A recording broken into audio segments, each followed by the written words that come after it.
Oi, alunos do sexto ano, bem-vindos à aula de arte. Se nesse ano estamos relacionando corpo e arte, na aula de hoje o assunto é a roupa e a arte. Vamos falar não só sobre a necessidade da roupa, mas aspectos que envolvem a forma como nos vestimos. Todos concordam que a roupa serve para nossa proteção, bem-estar, conforto e saúde, não é mesmo? Mas a roupa também é uma forma de representar a nossa identidade, a nossa personalidade. A roupa transmite mensagens sobre o nosso estado de espírito, o nosso perfil, que é o que a gente gosta, e o nosso jeito de ser. Vocês acham que existe diferença no jeito em que as pessoas se vestiam no passado e no jeito que se vestem hoje? Se existe diferença na sua opinião, por que mudou? Existem muitos motivos, não é? Primeiro, no jeito de costurar. Antes, quase todas as roupas eram feitas por alfaiates e costureiras. Ambos faziam roupa sob medida. Com o tempo e a vida moderna, a vida ficando mais prática, as pessoas passaram a comprar roupas prontas. As fábricas passaram a fazer roupas com numerações diferentes. Tecidos naturais, como o algodão e o linho, deram lugar a tecidos sintéticos. E os modelos foram mudando seguindo o gosto e o comportamento das pessoas de cada época. E quem desenha as roupas? As fábricas têm profissionais que fazem isso. São os chamados estilistas. Para cada estação do ano, a indústria da moda propõe novas combinações de cores, texturas e modelos de roupas. Tudo é planejado com antecedência. Geralmente, as roupas para uma estação são produzidas na estação anterior. Às vezes, os estilistas observam os hábitos das pessoas e se inspiram neles. Muitos jovens inventam a própria moda. Um exemplo são os jeans rasgados e desfiados. Muitos jovens identificam-se com uma roupa mais despojada, mais simples, e a indústria também fabrica o que as pessoas querem usar. Outros jovens gostam de criar o próprio visual, transformam a própria roupa. O tie-dye é uma técnica de pintar camisetas surgida nos anos 60, no movimento hippie, e até hoje utilizada. O tie-dye, que significa amarrar e tingir, é um estilo dessa camiseta que você está vendo. Ele ficou conhecido sendo uma expressão de liberdade, por não se ter controle absoluto do resultado da estampa. Nas imagens, os passos para fazer o tie-dye: usar os corantes, enrolar a camiseta, amarrar a camiseta, tingir e depois abrir e apreciar. Alguns povos e culturas mantêm tipos de roupas que passam de geração a geração. As indianas usam o sari, peça longa de tecido enrolado em volta do corpo. Os africanos muçulmanos usam o bubu, túnica longa e larga tradicional em alguns países da África Ocidental. Mas, de maneira geral, como o mundo está globalizado e nós já conversamos sobre globalização na aula anterior, há peças de vestuário que se tornam comuns em vários países pelo mundo, como, por exemplo, calças jeans e camiseta, tão apreciadas por todos nós, não é mesmo? Com exceção das roupas típicas de alguns povos, o mercado da moda sempre esteve em evolução, e a arte sempre acompanhou esse universo. Na década de 1920, a propaganda das roupas femininas era feita por meio de desenhos coloridos em revistas.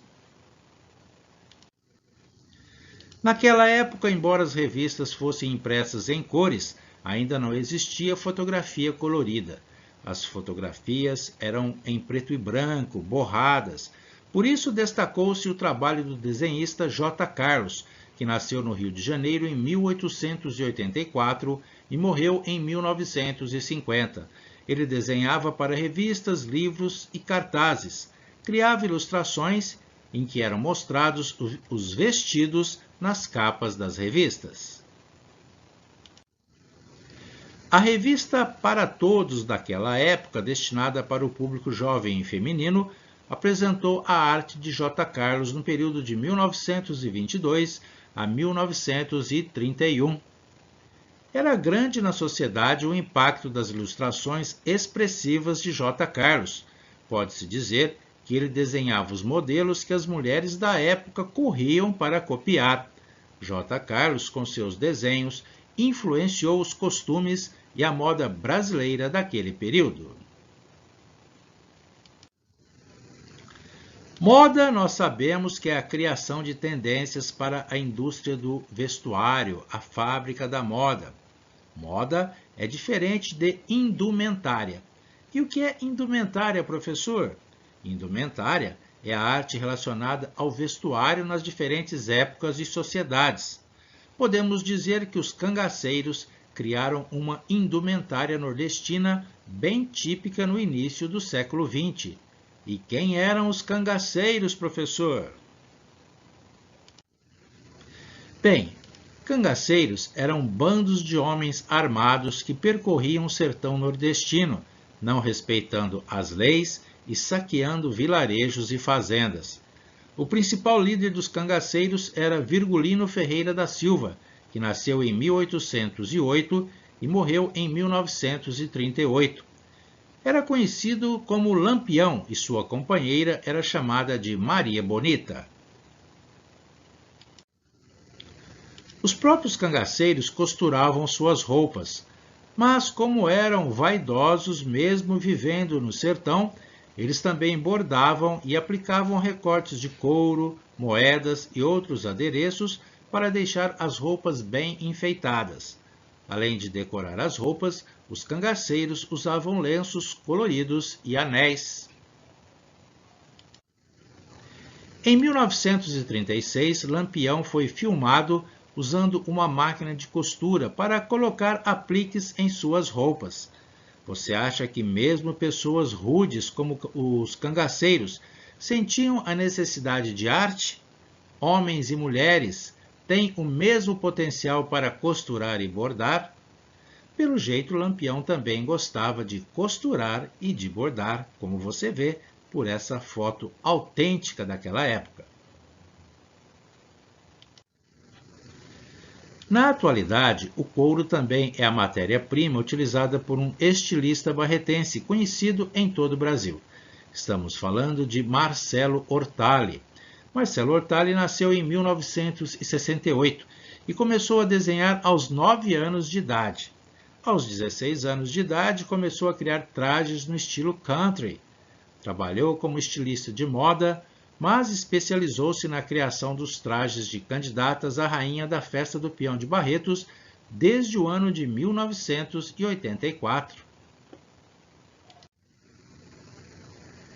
Com o tempo, o estilista foi sendo requisitado para criar os trajes de candidatas de concursos de beleza nas mais diversas festas de rodeio realizadas pelo Brasil.